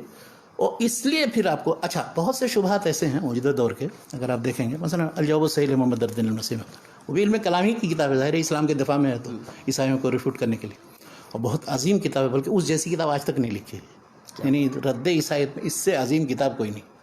اور جتنے لوگ بعد میں آئے ہیں سب لوگوں نے اب عیسائیت تو ہر جگہ مغربی دنیا کے اندر ہے، اور جتنے احمد دیدات اور دوسرے لوگوں نے جو مناظرے کیے ہیں اور وہ ان کو چت کیا بہت سی جگہ مناظرے میں، اور وہاں بہت سی جگہ ضرورت پڑتی ہے وہی اعتراضات لاتے ہیں جس پر ابن تیمیہ نے جواب دیا ہے. اور دیا ہو یا نہ دیا ہو، مقصد یہ ہے کہ اس کے دفاع کے لیے آپ بھی غور و فکر کر کے وہ چیزیں نہیں، وہی تو استدلال عقلی کی تو دعوت دے رہے ہیں. وہ کیا بات ہے. ان کا منہج یہ ہے ان کا منہج حرفیت نہیں ہے جو موجودہ دور میں ظاہریت اور حرفیت بن گئی ہے. تیمی کے نام سے وہ لوگ ہو گئے ہیں کہ جو بالکل بس پکڑے ہوئے ہیں ایک دم اس سے یعنی سرے منہ انحراف اگر کریں گے تو ابن تیمیہ کے مخالف ہو گئے. یہ بیوقوفی کا طریقہ ہے جو موجودہ دور میں اختیار کر لیا گیا. تو اس لیے ابن تیمیہ کو تو میں کہتا ہوں بہت مظلوم ہے. کہیں کسی جگہ ان کی پذیرائی اس طرح سے نہیں ہو سکی. ہاں ٹھیک ہے نصوص کی حد تک جیسے مثلا قرآن مجید مسلمان ماشاء اللہ اتنے اس کے ساتھ اہتمام حفظ کرتے ہیں سب کچھ معنی مطلب کچھ نہیں سمجھتے. یہ کون سا حفظ کرنا ہوا؟ یا قرآن مجید کی بہت تلاوت کرتے ہیں پڑھتے ہیں کچھ نہیں سمجھ. ایک مرتبہ بچے سے ملاقات ہوئی مئو میں. پوچھا کیا کرتے ہو؟ کا حفظ کرتے ہیں. کیا ویل لکل مزدور. میں نے کہا کہ کیا معنی ہے اس کا؟ وہ تو میں نے نہیں سنا. تو دنیا میں کوئی کتاب پڑھی جاتی ہے جو نہ سمجھ میں آئے؟ میں نے اس سے پوچھا کہ اچھا وہ تم جو اردو کی فلاں کتاب پڑھتے ہو سمجھتے ہو؟ کہاں بالکل سمجھتے. کہا وہ ہندی میں؟ ہاں وہ بھی سمجھتے. کہا قرآن نہیں سمجھنے کے لیے پڑھتے ہو؟ وہ ہکا بکا رہا. میں نے کہا چلو کوئی تمہاری غلطی نہیں, یہ منہج کی غلطی ہے, یہاں کے اسلوب کی غلطی. تو اسی طرح سے ابن تیمیہ ہوں یا کوئی بھی بڑے سے بڑا مفکر ہے, اس کو پڑھنے کا مطلب یہ نہیں ہے کہ اس کے سارے افکار سے آپ متفق ہیں اور بالکل حرفیت جو کچھ انہوں نے لگ دیا بس سرے مول اور اس کی طرف سے دفاع کے لیے آستین چڑھائیں گے. یہ کون سی بات ہوئی؟ اگر غلط کہا ہے تو غلط ہے, چھوڑ دیجیے اس کو, ایک کنارے ڈال دیجیے. بہت سی جگہ غلطیاں کی ہیں انہوں نے, صرف کے مسائل میں اور دوسرے بعض مسائل میں ابن تیمیہ نے عجیب عجیب غلطیاں کی. اس کی تفسیر میں جانے کی ضرورت نہیں ہے, موضوع نہیں. بہرحال انسان تو غلطی تو کر ہی سکتے ہیں. اور مطلب رب السجن احب الی مما یدعوننی الیہ سورہ یوسف کے اندر ہے. اچھا اس کی تفسیر میں مجموع الفتاوی اٹھا کے دیکھیں. یدعونا کو انہوں نے جمع مذکر سالم کا صیغہ استعمال کیا, جمع مذکر سمجھا, مؤنث نہیں سمجھا. اب انہوں نے مؤنث نہیں سمجھا. یدعو یدعوان یدعونا مذکر بھی ہے, تدعو تدعوان یدعونا وہ بھی مؤنث بھی ہے, تو انہوں نے اس کو مذکر سمجھا. لیکن دیکھیے ان کی ذہانت, انہوں نے کہا کہ اب یہ مذکر کیوں استعمال ہوا ہے جبکہ سب خواتین ہیں جو دعوت دیں. تو انہوں نے یہ کہا کہ اصل میں تقریباً یہ ایسا انہوں نے کیا ہے, اور آدمیوں کا ذکر اس لیے کیا, عورتوں کی کیا حیثیت ہوتی ہے, وہ تو مرد ہی غالب ہوتے ہیں. اصل سارے شکوک شبہات کے تو جڑ تو اب دیکھیے یہ بھی ذہانت ہے کمال, یعنی اس چیز کو چھپا بھی لیا انہوں نے. اور وہ تو اور بھی بات جگہوں پر جابر جوفی کی ایک روایت ہے خلیفۃ اللہ کے تعلق سے, تو اس میں جابر جوفی نے تو اس کو انہوں نے جابر بن عبداللہ صحابی بنا کر کے اس کی روایت کر دی. تو اب اس طرح کی غلطیوں کہ نہیں ابن تیمیہ نے کہا ہے تو ضرور اس میں کوئی بہت راز ہوگا, وہ غلطی ہے اور کیا ہے. اس طرح کی بڑی بڑی غلطیاں لوگوں سے ہوتی ہیں, تو یہ تو معمولی غلطی ہے, کہیں سے کہیں چلا. اس لیے اکثر چیزیں حفظ تھیں ان کو جو کچھ پڑھا تھا. تو بس میں کہنا مختصر یہ چاہتا ہوں, جس طرح سے ابن تیمیہ نے اپنے زمانے میں ان کے زمانے کے جتنے فرقے تھے, جتنے گمراہیاں تھیں, ان سب کو پڑھا مطالعہ کیا تھا. کیا بات ہے. اس کے بعد در رسید کیا تھا اور چلائے تھے, اور قرآن سے استدلال کرتے ہوئے ان کو ریفیوٹ کیا. کیا بات. تو اس طرح ابن تیمیہ کا منہج موجودہ دور میں یہ ہے کہ ہم ان گمراہیوں میں سے, چاہے سب گمراہیاں نہیں, ٹھیک ہے ایک آدمی ایک ایک گمراہی لے لے اور اس سے متعلق پھر قرآن سے استدلال نکالیں, کوڑیے اس کو, جیسے زمین کو کوڑ کے نکالتے ہیں چیزوں کو, تو قرآن کو کوڑیے, اس کے بعد پھر اس میں سے چیزیں نکالیے جو جتنے دفعہ ہے, اور اس کو استعمال کی. یہ ہے ابن تیمیہ کا منہج. کیا بات ہے. اور اس کی ضرورت ظاہر ہے, اس کی ضرورت ہے. اور پھر اس سلسلے میں تعصب اور تشدد اور وہ دائرہ بندی اور حصار بندی اور فرقہ بندی, گروہ بندی اور تقسیم در تقسیم, اس سے بھی نکلیں. اس لیے کہ جس کے ہاں جو چیز, میں نے پچھلے اس میں کہا تھا, اسی پر ختم کیا تھا میں نے, کہ ایک شخص, ایک گروہ, ایک جامعہ, ایک مدرسہ, ایک ادارہ, ایک اسکول آف تھاٹ کافی نہیں ہے اسلام کا مواجہ کرنے کے لیے اور دفاع کرنے کے لیے اور اسلام کی دعوت دینے کے لیے. تکامل کی شکل ہونی چاہیے. اسی پر آج بھی بات ختم کرتے ہیں. جزاکم اللہ خیر شیخنا. ایسے بھی ہمارا وقت بھی ہو گیا ہے, تو ابن تیمیہ رحمہ اللہ اور علم کلام کے جو مباحث ہیں ان پہ شیخ سے ہماری گفتگو ہو رہی تھی, بہت ساری باتیں سامنے آئی. فائنلی شیخ یہ چاہتے ہیں کہ ہم لوگ ابن تیمیہ کی جو میتھڈولوجی ہے, انہوں نے جو طرز اپنایا ہے چیزوں کو دیکھنے سمجھنے کا, اور جس طرح سے قرآن و سنت کو بیس بنا کر کے انہوں نے اپنے زمانے کے رائج تمام افکار کا باضابطہ جائزہ لیا, اس کی ضرورت ہے. آج بھی جو گمراہیاں آ رہی ہیں ان گمراہیوں کو فیس کرنے کی ضرورت ہے, ان کا مقابلہ کرنے کی ضرورت ہے, اور اس سلسلے میں ابن تیمیہ کا جو طرز استدلال ہے, طرز عمل ہے, وہ ہمیں بہت مدد دے سکتا ہے. اس کی طرف اس طرز کو, اس مطلب رویے کو, اس میتھڈولوجی کو اپنانے کی ضرورت ہے. حرفیت کی طرف اگر ہمارا رجحان ہے تو یہ بہت زیادہ کارگر نہیں ہے. اللہ تبارک تعالیٰ سے ہم دعا کرتے ہیں کہ اللہ تبارک تعالیٰ شیخ کو بہتر بدلوں سے نوازے, ہمیں شیخ سے استفادہ کرنے کی بہتر توفیق دے, صحت و عافیت کے ساتھ شیخ کا سایہ ہم پہ قادر قائم رکھے, اور آپ سے گزارش کریں گے کہ ویڈیو کو زیادہ سے زیادہ شیئر کریں, لوگوں کو تک پہنچائیں انشاءاللہ. اور یہ جو بند ہونے والا ہے وہ شیئر نہیں کریں گے, کہیں گے کہ وہ ختم بس. ہاں اب تک سمجھ رہے تھے آپ کو سلفیات نہیں شیخ, وہ کیا کہتے ہیں, اگر ٹھہرے ہوئے پانی میں تھوڑا سا ہلکوڑا ہوتا ہے تو یہ اچھی بات ہے, ہونا بھی چاہیے. اس سے بھی مطلب کیا کہتے ہیں زندہ رہتا ہے انسان یہ. اور ظاہر ہے کہ اگر زندہ ہو تو زندہ نظر آنا ضروری ہے, کیفیت پتہ بھی چلنی چاہیے کہ ہاں ہم پڑھے لکھے لوگ ہیں. اور افکار میں جو ممکنہ اختلافات ہیں دلائل کے ساتھ وہ تو ہونے ہی چاہیے. اور سارے لوگ ماشاءاللہ استفادہ کرتے ہیں, دعائیں دیتے ہیں, اور ہم بھی بے انتہا شکر گزار ہیں. اللہ تبارک تعالیٰ سے دعا ہے کہ اللہ تبارک تعالیٰ اچھا سلسلہ جو ہے علم و ادب کا سلسلہ, وہ سلسلہ جاری رکھنا چاہیے. اور اسی سے دراصل امت بن پاتی ہے, صحیح تشکیل ہو پاتی ہے معاشرے کی. اور اس کی بہرحال سارے سمجھدار لوگ سمجھتے ہیں کہ اس کی بے انتہا ضرورت ہے. میں تو پھر شیخ کے شکریہ کے ساتھ اللہ تبارک تعالیٰ کا شکر ادا کرتے ہیں, اور آپ تمام کے شکریہ کے ساتھ ہم اس سیشن کو ختم کرتے ہیں. لیکن آپ سے گزارش کریں گے کہ ویڈیو کو زیادہ سے زیادہ شیئر کریں, لوگوں تک پہنچائیں. پھر انشاءاللہ ہم شیخ کو زحمت دیں گے, آپ سے روبرو کرائیں گے, اور استفادے کا سلسلہ انشاءاللہ جاری رہے گا. والسلام علیکم ورحمۃ اللہ وبرکاتہ.